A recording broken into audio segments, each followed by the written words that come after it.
Sa kabila ng mabilis na pagbabago sa teknolohiya, ang ilan sa mga sinuunang paniniwala natin ay buhay pa rin.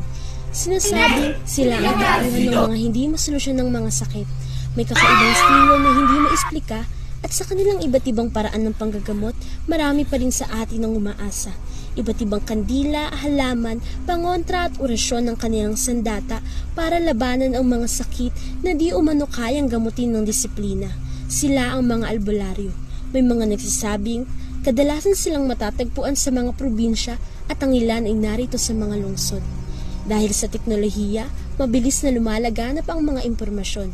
Sa pamamagitan ng Facebook app, nahanap ng aming grupo ang isang 52 taong gulang na albularyo sa Barangay New Zaniga, Mandaluyong City na si Roel Domingo Flojo o mas kilala bilang Lakay.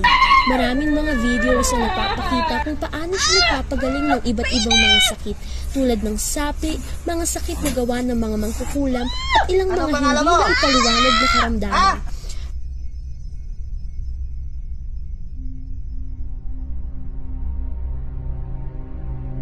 Personal niyang inimbitahan ng aming grupo upang makapagbahagi ng ilang mga natatagong bagay patungkol sa kanyang sarili bilang isang albularyo. Sa bawat pamilya ng mga albularyo ay may tinatawag na chosen one o ang tagapagmana.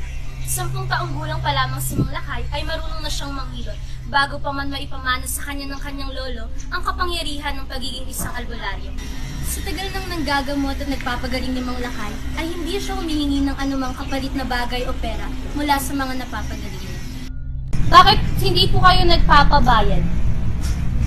Yan naman ay sinumpa ko sa Panginoon At saka yan ang kultura talaga nung araw. Kung susundan natin yung kultura, wala talagang bayad. Kasi nag-mission ng ating Panginoong Jesus, walang bayad.